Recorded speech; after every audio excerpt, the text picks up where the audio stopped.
Hello everyone, this is Shivangi. Welcome to shift classes. इस video में हम डिस्कस कर रहे हैं डेमोग्राफिक डिविडेंड। टॉपिक जो है ये आपका MSc 108 105 दोनों से रिलेटेड है। 108 आपका सेकंड ईयर का सब्जेक्ट है, 105 आपका फर्स्ट ईयर का सब्जेक्ट है। तो अगर किसी की 105 में बैक है तो इस टॉपिक को भी आप अच्छे से कर लेना। और जो भी फर्स्ट ईयर के स्टूडेंट हैं, आपके एग्ज़ाम दिसंबर में होंगे, नोटिफिकेशन बता दिया गया है, तो आप लोग भी अपनी तैयारी में लग जाइए। तो चलिए स्टार्ट करते हैं। डेमोग्राफिक डिविडेंड है क्या पहले तो इसका मतलब क्या है? It refers to the growth in an economy that is result of a change in the age structure of a country population. कि एक इकॉनमी में क्या होना, ग्रोथ होना। ठीक है, एक इकॉनमी की ग्रोथ हो रही है किसकी वजह से? कि जो उसका एज स्ट्रक्चर है पॉपुलेशन का वो चेंज हो गया है। तो मैं इन शॉर्ट बताऊं तो यहाँ पे क्या होता है, वर्किंग पॉपुलेशन क्या हो जाती है, बढ़ जाती है, और जो डिपेंडेंट पॉपुलेशन क्या हो जाती है, कम हो जाती है इसके अंदर। तो डेमोग्राफिक डिविडेंड में the change in age structure is typically brought by decline in, और एज स्ट्रक्चर में जो चेंज आता है कि भाई कैसे जो मतलब जो पॉपुलेशन है, वर्किंग पॉपुलेशन, वो कैसे इंक्रीज हो जाती है by decline in fertility and mortality rate. ठीक है, the demographic dividend comes as there is increase in the working population. ये मैं आपको बता दिया है मैंने आपको। ठीक है, अब वर्किंग पॉपुलेशन की जो प्रोडक्टिविटी एकदम से इंक्रीज हो जाती है, जिसकी वजह से पर कैपिटा इनकम प्रति व्यक्ति आय बढ़ जाती है। To receive a demographic dividend country must go a demographic transition. अब जो डेमोग्राफिक डिविडेंड को रिसीव करने के लिए कंट्री को किससे गुजरना पड़ता है? डेमोग्राफिक ट्रांजिशन से। अब डेमोग्राफिक ट्रांजिशन क्या है तो इसकी वीडियो आपको MEC 004 में मिल जाएगी, where it switches from a largely rural agrarian economy. ठीक है, जिसमें क्या होता है कि एक जो इकॉनमी है वो किससे स्विच करके, जो एग्रीगेरियन इकॉनमी मतलब जो कृषि पर निर्भर है। ठीक है, जहाँ पे क्या होता है, हाई फर्टिलिटी रेट है और मोर्टेलिटी रेट भी। ठीक है, जन्म दर मृत्यु दर दोनों ही क्या हैं, ज़्यादा हैं। ठीक है,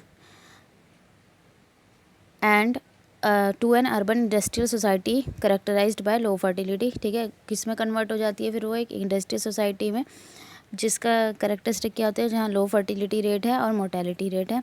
in the initial stage of this transition fertility rate fall. ठीक है, इनिशियल स्टेज में जो फर्टिलिटी रेट है वो गिरता है, leading to labour force to temporarily growing faster. और उस टाइम पे जो लेबर फोर्स होती है वो टेम्परली एकदम से ग्रो करने लगती है। ठीक है, then the population dependent on it. ठीक है, कि जितनी पॉपुलेशन उनके ऊपर डिपेंड है उससे ज़्यादा वो ग्रो करने लगती है। All else being equal per capita income grow. ठीक है, बाकी सब सामान्य रहता है, जो पर कैपिटा इनकम है वो बढ़ने लगती है इस टाइम पे। This economy benefit in the first dividend received by a country that has gone through the demographic transition. With fewer birth each year country work age population grow large relatively to the young dependent population. तो जब fewer birth rate होंगे, ठीक है, fertility rate क्या है, लो है, तो जब कम बर्थ होंगे हर साल, तो जो वर्किंग एज पॉपुलेशन है वो क्या होगी, ग्रो करेगी ज़्यादा, क्योंकि उनके ऊपर जो यंग डिपेंडेंट पॉपुलेशन है वो कम होगी। With more people in the labour force and fewer children to support, a country has a window of opportunity for economic growth.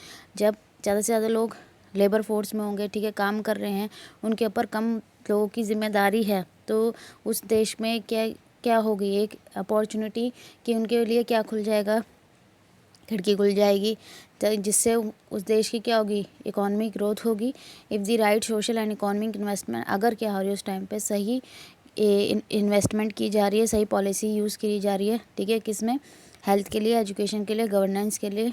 ठीक है, India has one of the youngest population in the ageing world.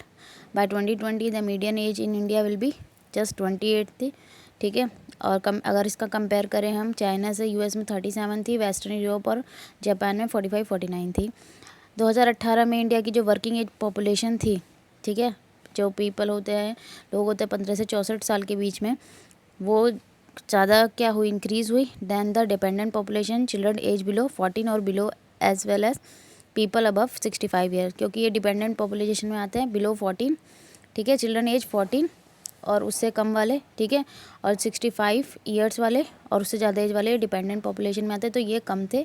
और जो working population सी 15 से लेकर 64 साल तक के as वाले वो ज़्यादा थे। ठीक है, the bulk in the working age population is going to last till 2055 और the 37 years from its beginning. Data को अच्छे से लर्न कर लेना, ईजी है, इसमें कुछ समझाने का तो है नहीं। अब 4 मैकेनिज़्म हैं ठीक है, जिससे जो बेनिफिट रिसीव होता है हमारे डेमोग्राफिक डिविडेंड से। तो पहला क्या है, लेबर सप्लाई में इंक्रीज़ हो जाती है।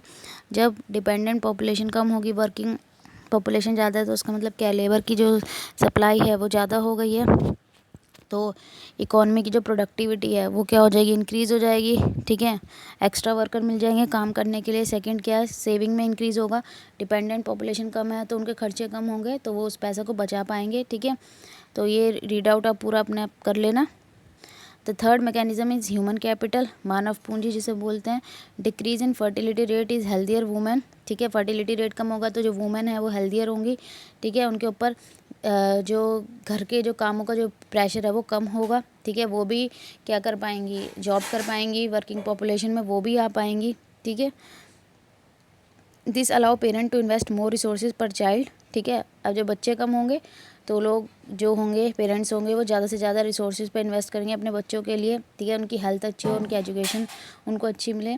और जो लास्ट मैकेनिज्म है उसमें क्या है, growth in increasing domestic demand broad. अब डोमेस्टिक डिमांड जब बढ़ेगी, ठीक है, तो उससे जीडीपी इंक्रीज होगा। ठीक है, GDP per capita and the decreasing dependency ratio. This include a possible second order effect as a household production falls to be replace by external provision such as meal away from home and the purchase of readymade cloth.